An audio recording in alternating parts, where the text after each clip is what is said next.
네, 국내 증시 개장 상황 특징 업종 알아보겠습니다. 네, IS 김태승 본부장 나와 계십니다. 어서 오세요. 네, 안녕하세요.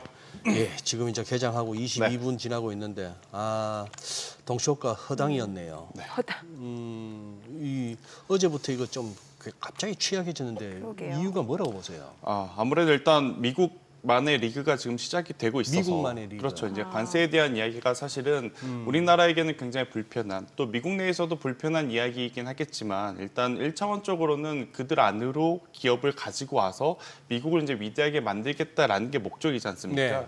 그러다 보니까 결국 이제 달러 인덱스가 지금 계속해서 조금 올라가려는 모습을 보이고 있는 것을 좀 참고를 해보면 다른 나라 시장보다는 지금 미국 시장을 선호한다 이렇게 해석을 해볼 수는 있는데 문제는 우리나라 시장만 빠진다라는 겁니다.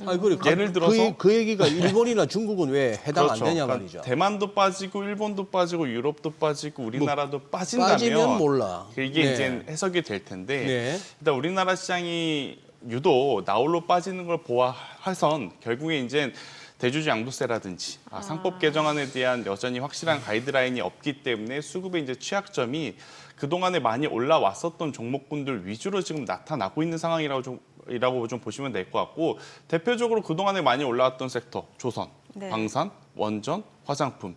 그러니까 이제 이들 같은 경우에는 최근 3개월에서 6개월 단위로 보면 작게는 뭐 20%, 30%, 많게는 뭐 100% 이상 올라온 종목군들이 많잖아요. 네. 그러다 보니까 자연스럽게 지금 차익 매도 물량이 나타나고 있는 현재 좀 시기가 아니겠는가 이렇게 좀 설명을 드릴 수 있겠습니다.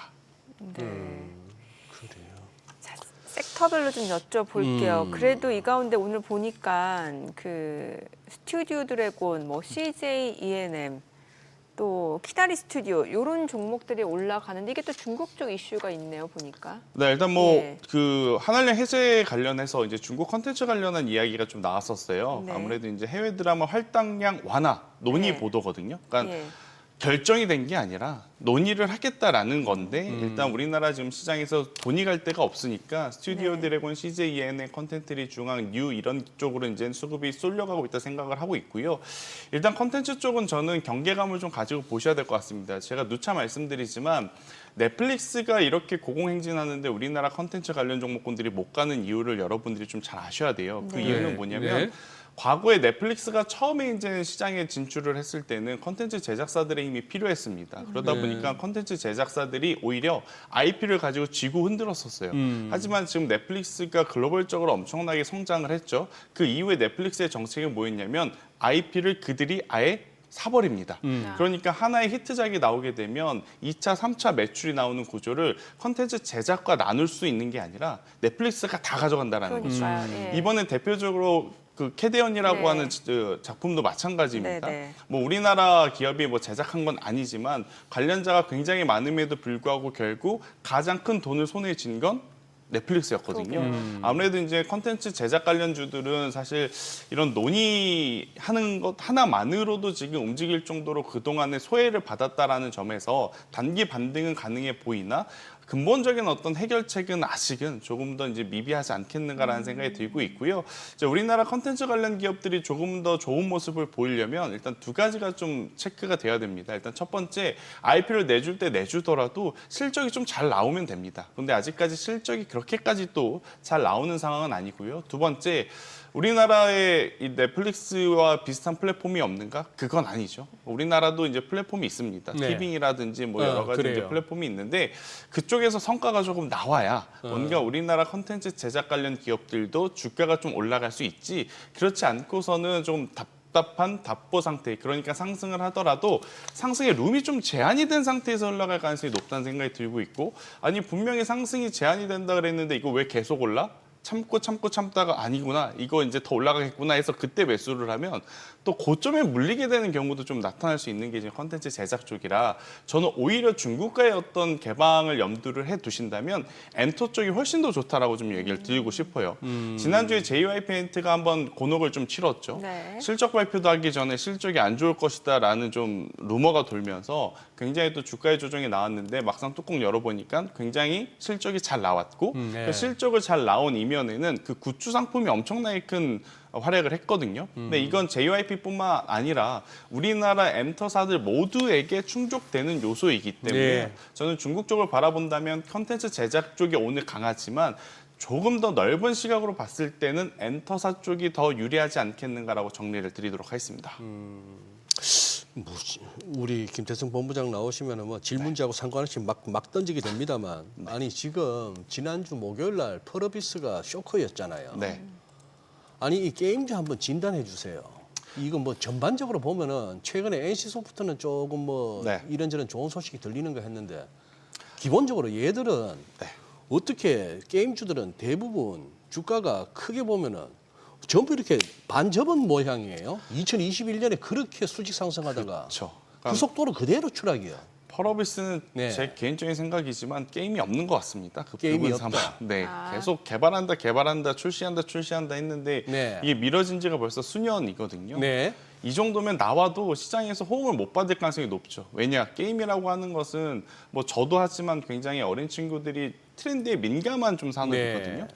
근데 지금 당장의 트렌드를 쫓아가려면 빨리빨리 만들어서 빨리빨리 나와야 되는데 수년 동안 개발만 하고 있고 나오지 않는다? 그럼 그때 개발 시작한 제품이 지금 트렌드에 맞을 거냐? 이 부분도 좀 고민이 되는 부분이거든요. 그래서 제품이 나온다 한들 약간의 불확실성 해소 차원에서 이제 단기 반등은 나올 수는 있겠지만 네. 근본적으로 이제 주가가 올라가기에는 지금 펄어비스는 조금 어렵지 않겠는가라는 생각이 들어요. 물론 신작이 안 나온다 그래서 주가가 안 올라가느냐 그건 아닙니다. 기존의 IP에서 굉장히 큰 돈을 벌어들이면 돼요.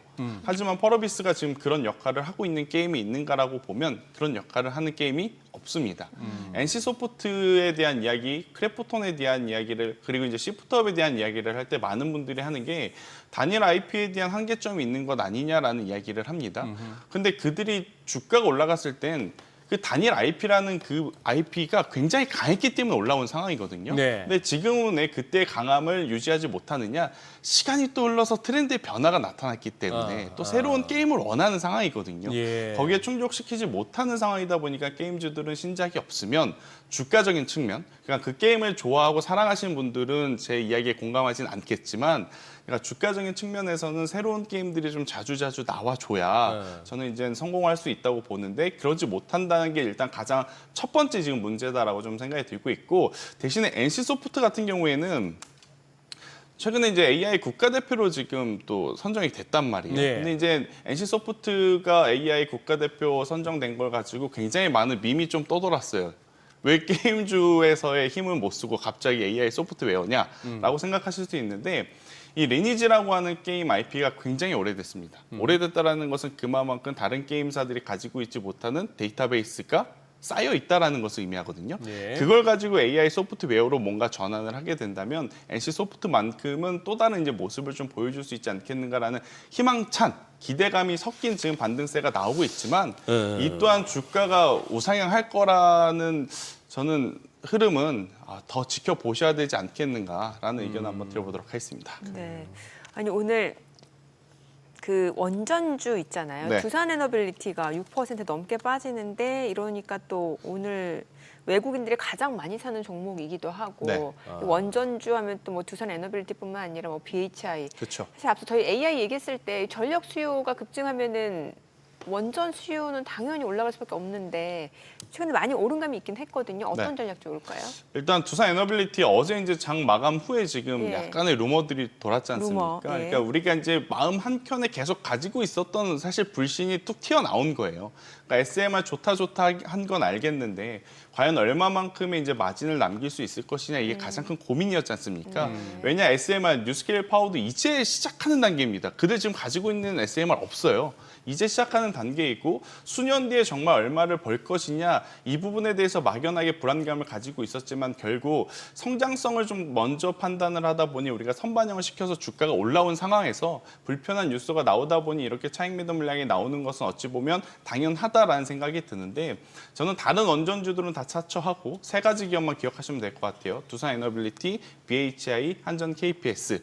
왜냐하면 두산에너빌리티 처음에 우리가 SMR 그리고 대형 원전 때문만 본 건 아닙니다. 결국 가스 터빈이라고 하는 수주 잔고를 또 추적할 수 있는 제품을 가지고 있기 때문에 우리가 두산에너빌리티를 봤기 때문에 저는 두산에너빌리티는 만약 혹여 이제 6만 원대에서 6만 5천 원 사이에서 지금 매수를 해서 마음 고생하신 분들은 깔끔하게 정리를 하시든지 아니면 그냥 마음 편히 기다리셨다가 내려오면 더 매수를 하는 쪽으로 이제 선회를 하시는 게 맞다라는 생각이 들고 있고 그 외에 다른 종목분들은 왜요?라고 생각할 수 있겠는데 만약 두산 에너빌리티라든지 이런 한전 KPS와 같은 앞단에 있는 기업들이 마진율을 많이 못 갖고 오면 그 뒷단에 있는 기업들은 마진율이 더 낮을 수밖에 없거든요. 그렇게 되면 또 불확실성들이 커질 수 있는 상황들이 좀 나올 수가 있어서 저는 이제 대형주 위주로만 일단은 먼저 보시는 게 맞지 않을까. 대신 오늘은 떨어지는 칼날이라서 굳이 이거를 받아볼 필요는 없지 않다라는 의견을 드리도록 하겠습니다. 네. 이 우리 김태성 본부장의 그 사용하는 부사가 부담스럽게 다가오네요. 깔끔하게 정리하고 마음 편하게 기다리라고. 네. 그 마음 편하게 기다려줍니까 그게? 터지고 있는데. 네. 아, 그리고 이거는 이 소식은 우리가 어떻게 받아들여야 됩니까? 넥스트레이드 이제 내일부터 해서 79개 종목이 거래가 정지된다. 15%룰 때문이다. 저도 지금 넥스트레이드 시작하고 예. 나서 네. 많이 한번 사고 팔고 해봤거든요. 예. 근데 불편해요. 불편해. 그러니까 첫 번째로 불편한 것도 불편한 호가가 좀 많이 비어 있는 종목분들이 많다 보니까 이거 비도파 스프레드도 좀 그렇죠. 넓죠? 괴리율도 좀 있고. 예, 예. 그리고 이제 두 번째로는 차트의 모양이 우리가 생각하던 어떤 흐름이 좀 많이 깨집니다. 그러니까 차트를 볼 때 HTS에서 통합해서 볼 수 있는 화면이 있고 네. KRX만 볼 수 있는 화면이 있는데 네. KRX만 볼 때는 괜찮은 차트의 흐름으로 보여지는데 네. 이게 또 넥스트레이드까지 통합해서 차트를 놓고 보게 되면 네. 이게 차트가 많이 꼬이는 경우들이 좀 많더라고요. 근데 이제 보통 이제 개인 투자자 분들 중에 뭐 차트만 가지고 매매를 하신 분들도 좀 많지 않습니까? 예. 그러다 보니까 오히려 넥스트레이드가 단기 매매를 또 더 조장하게 되는. 그러니까 우리가 보통 9시부터 9시 반이 굉장히 바쁘다라고 예. 이야기를 하잖아요. 요새는 그렇죠. 8시부터 8시 반이 가장 바쁘고 아하. 오히려 9시부터 9시 반은 애매한데 뭘 해야 되나 이런 생각만 하다가 지나가게 되는 지금 상황들이 연출이 되는 것 같아요. 그 정도예요? 그래서 저는 저는 개인적으로 네. 넥스트 트레이더는 다소 좀 아직은 부담스럽다라는 좀 생각이라서 이 부분은 더 지켜보시면서 이제 정책의 방향에 따라 우리가 이용을 해야 되지 않을까라는 의견 드리겠습니다. 저기 79개 종목이 그럼 내일부터 해서 1차적으로. 넥스트레이드에서만 거래가 안 된다는 그렇죠. 거지. 우리 KRX에서는 당연히 되죠. 되는 거죠. 네. 그러니까. 지금 삼성전자가 보니까 69,900원. 이게 어렵게 7만 원 선 꾸역꾸역 올라왔는데 참 쉽지가 않네요. 예, 반도체는 뭐 지금 품목별 관세 이슈도 있다 보니까 아무래도 그렇고. 그러니까 반도체는 저는 그래도 계속 긍정적으로 좀 보셨으면 좋겠다라고 생각이 드는 둘 중에 게 뭐가 나요? 삼성전자냐 SK하이닉스냐요? SK하이닉스가 더 낫습니다. 그런데 가격적으로 보면 주저없이 가격적으로 말씀하시죠. 보면 네. 삼성전자도 밀릴 것은 없다고 보여져요. 가격적으로만 보면. 그런데 이제 SK하이닉스 뭐 5% 10% 올라갈 때 삼성전자는 2% 4%밖에 이제 못 올라갈 가능성이 높으니 제가 이제 굳이 둘 중에 하나를 선택하자면 SK하이닉스를 말씀을 드리는 건데 저는 둘 다 지금의 나름의 이제 스토리들이 있기 때문에 괜찮다라고 좀 보여집니다. 일단 삼성전자는 결국엔 포인트는 여기서 이제 개선이 되려면 우리가 파운드리가 개선이 돼야 된다, 팹리스가 개선해야 된다. 이야기를 했는데 개선이 됐음에도 불구하고 지금 주가가 못 올라가지 않습니까? 네. 그러면 결국 새로운 M&A 관련한 이슈가 좀 나와줘야 시장에서는 또 강한 반응을 좀 보여줄 것 같아요. 그게 아니라면 지금 삼성전자는 우리가 알고 있는 내용 그대로입니다. 그러니까 뭔가 새로움이 없다라는 거죠. HBM은 여전히 지금 어려운 상황인 것 같고 한참 테슬라 애플 때문에 올라가더니 그것도 사실 애플에 대한 이야기를, 그러니까 테슬라에 대한 이야기를 해보면 애플도 마찬가지지만 당장에 칩 없습니다. 그거를 만들어야 돼요. 설계부터 양산까지 하려면 굉장히 또 많은 시간이 들어가기 때문에 일단 그거는 너무 큰 기대감이 좀 반영이 돼서 장비주 소재 부품 장비가 좀 먼저 움직인 경향이 없지 않아 있다라는 생각이 들지만 그래도 지금의 가격부터 저는 천천히 모아가신다면 그러니까 속도에 대한 욕심만 조금 내려놓으신다면 저는 삼성전자는 괜찮다 생각이 들고 있고 그러면 반도체 소부장 쪽에서는 어디를 볼 거냐라고 하시면 SK하이닉스 쪽에서 밸류체인은 저는 한미반도체는 좀 보셔야 될 것 같다는 생각이 들어요. 물론 한미반도체의 주가가 최근에 많이 좀 밀려서 네. 올라오지 못하는 상황인데 제가 이제 한미반도체 이제 기술 직 하시는 분들이 여러 매체에 나와서 이야기하시는 것을 지난주 주말 사이에 계속 봤거든요. 예. 근데 이제 공통적인 부분은 뭐냐면 우리 주식 시장에서 바라보는 한미 반도체는 벌써 하이브리드 본딩에서 앞서 있다라고 지금 인식되어 있잖아요. 근데 실제 그 기술을 이야기하시는 분들의 일정표를 보니까 아직 하이브리드 본딩은 없습니다.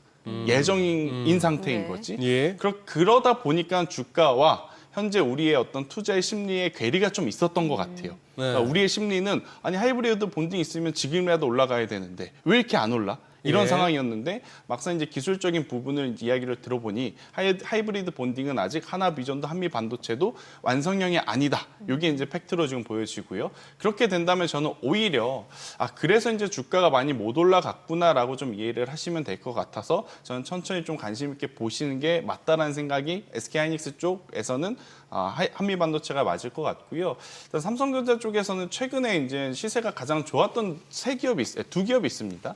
SNS텍과 네. 이오테크닉스가 다른 장비 소재 부품 쪽보다는 굉장히 좋았어요. 그리고 이제 혹자는 삼성전자에 지분이 들어간 기업들을 좀 보자라는 어떤 투자의 전략을 이야기를 하신 분들도 있는데 저도 그거에는 공감을 해요. 하지만 지분이 들어가 있다 그래서 무조건 그 기업이 지금 돈을 잘 벌 수 있다고 단정 지을 수는 없기 때문에 네. 저는 일단 지분이 들어간 것도 이제 체크를 해야 되지만 실제로 2분기 실적이 나름 괜찮아서 주가의 어떤 상승 탄력이 좋았었던 이오테크닉스와 SNS텍 쪽으로 한번 압축을 해서 살펴보시는 게 어떨까 싶고 지금 이제 많은 분들 중에 반도체 IT를 보실 때 후발주자를 좀 염두를 하셔서 기다리시는 분들이 있어요. 그러니까 뭐 A라는 종목이 앞으로 더 가면 B와 C 종목이 이제 따라 올라갈 것 같다라 그래서 좀 덜 오른 쪽을 좀 살펴보시는 분들이 많을 것 같은데 일단 반도체 IT가 하드웨어가 전체적으로 성장했을 때 1년 반, 2년 반 전이면 그런 전략이 먹혔을 것 같거든요. 근데 지금은 엔비디아조차도 여기서 더 갈 거냐, 여기서 밀릴 거냐 굉장히 고민을 하고 있는 상태이기 때문에 오히려 2등 주자, 3등 주자를 갖고 있었을 때 우리가 생각지 못한 조정이 나오게 되면 네. 그 종목군들은 조정의 폭이 조금은 더 깊어질 수 있다는 것은 조금은 염두를 하시고 종목 선택을 하실 때 고민을 좀 해보실 필요는 있을 것 같아요. 네. 고민. 지금 시장에 고민이 많네요. 네. 니케이가 사상 최고치 경신하면서 오늘도 기세 좋게 가더니 그냥 지수가 마이너스로 돌아버리는데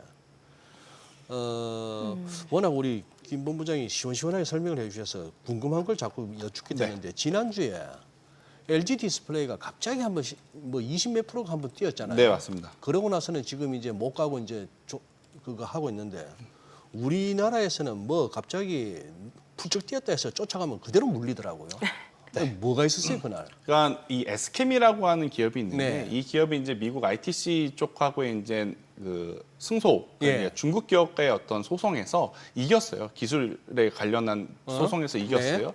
그래서 이제 중국의 BOE가 약 10년 이상 미국에 이제 들어가지 못한다라는 뉴스가 좀 나오다 보니까 그런 그 빈 공간을 누가 메꿀 것이냐? 삼성 디스플레이와 LG 디스플레이밖에 없다. 그래서 이제 LG 디스플레이가 올랐는데 네. 그리고 나서 나온 이야기가 승소할 가능성이 굉장히 높아 보이나 11월까지는 지켜봐야 된다라는 이야기가 또 이제 뉴스화 됐습니다. 어허. 그러다 보니까 이제 당일 굉장히 강했다가 그 다음 날부터 지금 차익 매도 물량이 좀 나오는 상황이 있고 예. 만약에 이제 BOE가 실제로 미국에 들어가지 못하고 그 빈 공간을 누가 채울까라고 하면 사실 LG 디스플레이보다는 삼성 디스플레이가 채울 가능성이 높아요. 그래서 LG 디스플레이를 보실 게 아니라 삼성 디스플레이의 소재를 납품하는 쪽. 그러니까 대표적으로 덕산 네오록스라든지 아하. 이녹스 첨단 소재라든지 예. 이쪽을 보시는 게 맞지. 아, LG 디스플레이가 때가 왔구나. 라고 투자를 하셨던 분들은 아마 지금 또 속상한 시간을 또 요 며칠 겪고 계실 것 같은데 물론 그런 이야기들이 가정사실화되고 실제로 죄송합니다. 일어나게 되면 올라올 가능성이 높습니다. 하지만 확률적으로는 제가 앞서 이야기 드렸던 대로 삼성 디스플레이 쪽 밸류체인에 걸려있는 소재단이 조금은 더 이제 현실성이 있고 그 기업들은 이 뉴스가 아니더라도 지금 삼성 밸류체인에서 뭐가 가장 히트쳤죠? 갤럭시 폴드가 히트쳤지 않습니까? 그러다 보니까 OLED 패널에 대한 수요는 당연히 기본 핸드폰에 하나 들어가는데 폴더블에는 앞에 하나, 뒤에 두 개가 들어가는 그런 상황이다 보니까 당연히 소재 기업들은 수요가 지금 늘어나서 실적이 네. 잘 나올 수밖에 없는 구조가 됐거든요. 그래서 이제 그쪽을 바라보시는 게 더 나은 선택지일 수 있겠다라는 의견 드리겠습니다. 네. 사실 이제 시장이 보면은 요즘 힘이 없잖아요. 국내 증시 자체가. 네. 그러면은 이게 그 원인을 찾다 보면은 아무래도 내부적인 요인을 찾을 수밖에 없잖아요. 뭐 세제 개편안도 그렇고 상법 개정 이슈도 그렇고. 그러면은 관련해서 올랐던 섹터 뭐 금융이라든지 증권주 이쪽이 지금 계속 조정을 나타내고 있는데 만약에 그런 정책들이 다시 한번 조금 친주주 네. 관련한 정책으로 바뀌게 된다라고 하면 이들 섹터가 먼저 올라가요? 아니면 다른 쪽이 먼저 움직일까요? 이들이 먼저 올라가죠. 이들이 먼저. 네, 일단은 상법 개정안에 정확한 가이드라인이 나오면 예. 그러니까 대주주 양도세가 이제 10억이니 50억이니 지금 말이 많지 않습니까? 네네. 뭐 이러한 부분들이 결정이 되게 되면 물론 이제 만약 10억 원으로 확정이 돼서 우리가 생각한 것보다 아쉬우면 밀리겠지만 네. 그렇지 않다면 저는 금융과 은행, 증권, 보험 쪽은 가장 먼저 올라올 가능성이 굉장히 높다는 생각이 드는데 일단 여기서 이제 한 가지 변수는 뭐냐?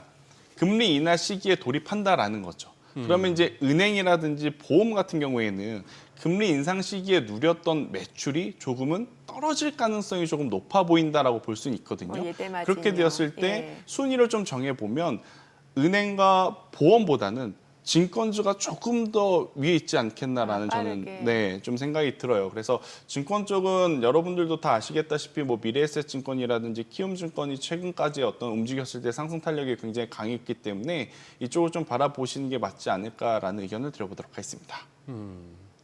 아니 그 유럽 정상들 뭐 프랑스, 독일, 뭐 핀란드, 그다 나토 쪽 EU 집행위원장 등등이 그냥 거의 뭐 기업 총수가 호출하니까 뭐 대표들 회사 대표들 그냥 뭐 출장 네. 갔다가 뭐 하다가 막 몰려오듯이 우르르 왔어요.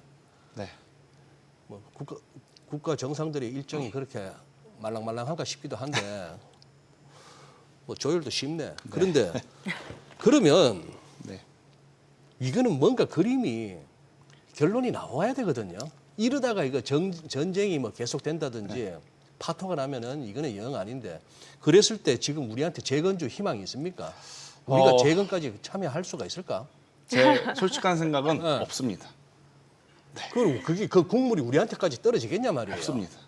지금 미국 나름대로 거기에 들어간 돈이 막대하거든요. 글쎄. 그러면 그것을 또 빼먹기 위해선 자국 기업들을 가서 또 일을 시켜야 되고 입찰을 시켜야 되고 하는 상황이고 또 러시아냐 우크라이나냐에 따라서 우리나라가 또 이쪽에 가면 수혜를 보고 저쪽은 또 들어갈 수 없고 뭐 그런 이야기를 하지만 실질적으로 봤을 때 우리나라 입찰 기회가 그렇게 크게 주어질 가능성은 저는 조금은 낮다. 그런데 대신에 이제 인프라 관련 기업들이 이제 들어가게 되었을 때 쓰는 장비들 있지 않습니까? 네. 건설 장비. 예. 그러니까 굴삭기라든지 포크레인이라든지 지게차라든지 이러한 쪽은 승산이 있어 보여요. 하지만 그 외에 어떤 산업군들 같은 경우에는 정말 후순위로 밀려 있을 가능성이 높고 그것을 따온다 한들 규모가 적거나 아니면 마진율이 굉장히 적은 사업일 가능성이 조금은 저는 높다라는 생각이 들어서 일단 재건 관련주는 저는 두 기업 최근에 가장 거래량이 많았던 쪽이 뭐였냐면 SY 스틸텍이라는 기업이 있었고 네. 그리고 이제 농기계 쪽으로 여러분들이 잘 알고 계시는 대동기어 이쪽이 있었거든요. 네. 이쪽은 이제 단기적인 이제 수급 접근으로는 가능하지만 투자의 관점으로 보시기에는 저는 차라리 미국 주식에서 좀 찾아보시는 게 좋을 것 같고 미국 주식에서 뭐가 있느냐라고 하면 캐터필라를 하나 보시는 게 맞을 것 같다라는 의견. 중장비 업체요. 그렇죠. 그리고 여기에 하나 더 저는 추가를 해서 말씀을 드려보면 굳이 이제 우리나라 기업이 수혜를 뭔가 받아볼 수 있겠다라고 해서 열심히 찾아봤더니 네. 하나는 있습니다. 뭐야? 전력기기 쪽은 네. 그래도 우리나라 기업들이 조금은 가서 좀 성과를 낼 수 있다인데 이게 매출의 통로가 바로 이제 진출이 아니라 미국을 또 거쳐서 가는 과정이다 보니 이게 실제로 이제 그쪽에서의 어떤 벌어들이는 돈이 클지 안 클지는 조금 더 지켜봐야 된다라는 의견 드리겠습니다. 그러면 이거와 관련해서 방산주는요? 저는 방산주는 이게 만약에 잘 타결이 된다면 네. 다소 좀 쉬어갈 가능성이 높다는 생각이 그래요. 들어요. 그러니까 지난주 유럽의 이제 라인메탈이라고 하는 굉장히 큰 방산주들도 러시아, 우크라이나 이제 휴전 협상을 한다라는 이유 때문에 그냥 수급적인 조정이 나왔거든요. 실적이 갑자기 무너졌다거나 수주 잔고가 줄었거나 그런 건 아니에요. 우리나라도 마찬가지죠. 하나에어로스페이스, LIG 넥슨, 현대로템 물론 이제 LIG 넥슨은 약간의 이제 미스 실적이 조금은 우려되긴 네. 하나 여전히 수주 잔고는 높지만 많이 올라왔기 때문에 그에 따른 변동성은 조금은 유의하자라는 의견을 드리도록 하겠습니다. 네, 오늘 내용 잘 들었습니다. 고맙습니다. 고맙습니다.